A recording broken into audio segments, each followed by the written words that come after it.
All right, speed ups with calculus. We got Unit 4 Day 5, more FRQ practice. Free response questions, more examples. All right, so we have 2018 practice question. It says a particle moves along the x-axis with a velocity given by this function for the time from 0 to 3.5 seconds. The particle is at position x equals -5 at time t equals 0. Find the acceleration of the particle. Well, they gave you the velocity function. You need to find the acceleration. So we're going to have to find the derivative of this. This is a calculator question. So what I would do is put this into your calculator in y sub 1. And then if you go to math 8, and then, which will say derivative, and then ask for it to put in 3, this will come up your answer. But remember, you need to say where this came from, because the derivative of velocity at 3 is equal to the acceleration at 3, which equals this negative answer, and that's it. That's all you're going to need to give. Parts B and C are both integral questions, which we are not ready for. Remember, this is an actual question from the actual test at the end of the year when you are ready for all of these questions. So we'll go to part D. Says a second particle moves along the x-axis with a position given by this function from 0 to 3.5 seconds. At what time t are the two particles moving along the same velocity? So basically we're going to have to use both. So that equation right there and this equation right here. And we're going to see when the two are the same. So we put this in your y sub 1 or y sub 2. It doesn't really matter which one's which. So you put this one in y sub 1, this one in y sub 2. And then you're going to find when the two happen to be the same. And that happens at 1.571. Don't forget, you always need 3 significant digits in your answer. You will get marked wrong if you just put 1.57. It's got to be both. And it's got to be all 3 digits.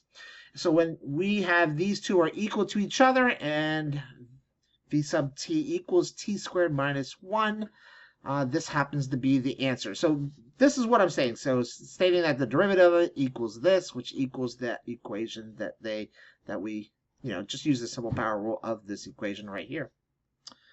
All right, one more question. We have two particles moving along an x-axis.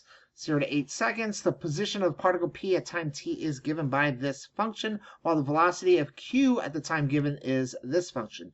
All right, so particle Q is at the position x equals 5 at time t equals 0. When is particle P moving to the left? As we've covered in previous videos, remember, moving to the left means that the velocity must be negative. So that's what we're looking for. We're looking for when was particle P moving left means when was its derivative negative. So we're looking for the derivative of the x position function, which would be equal to the velocity function.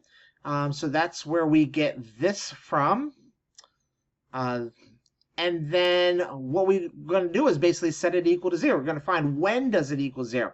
So if you put this into your calculator and solve for 0, you can find when it equals 0. So that's going to give you these answers, 0, 1, and 8. And then you can see, if you put it in a calculator, I assume this was a calculator question. If it's not a calculator question, then you'll just have to do it by hand. It's not going to be a whole lot. You'll just have to put 1/2 in here and for both of these. Actually, I kind of get the feeling this probably wasn't a calculator question. And then put 2 in for t to solve, and you'll get a positive answer. Remember, it doesn't really matter what the answer actually is. All that matters to you is whether or not it was positive or negative. And it looks like it's moving to the left from 0 to 1, because that was the only times when it was negative. Part B, for time from 0 to 8, find all the times of t during which two particles travel in the same direction. All right, so we already know when particle P is moving left. We also know when it's moving right. So we know particle P. We just have to do basically the exact same for particle Q. So I went through the exact same process, made myself my little candidates test, found all the points when it was 0, velocity was equal to 0. That would be 0, 3, 5, and 8. Looks like there was 4 zeros for this question. And then you can do your candidates test. You can solve for values that are in between each one of those to see if they're positive or negative. And then it's just a matter of looking at these two and seeing where they overlap. From 1 to 3, it looks like 1 to 3 is positive because 0 to 3 is positive here, 1 to 8 is positive, so there's some overlap there. And 5 to 8 is positive. That would also be in this category as well. So you're just looking to see when it overlaps. All right, and I think that is going to be it. Oh, it's decreased because the signs are different. Oh, I missed the question. Here we go.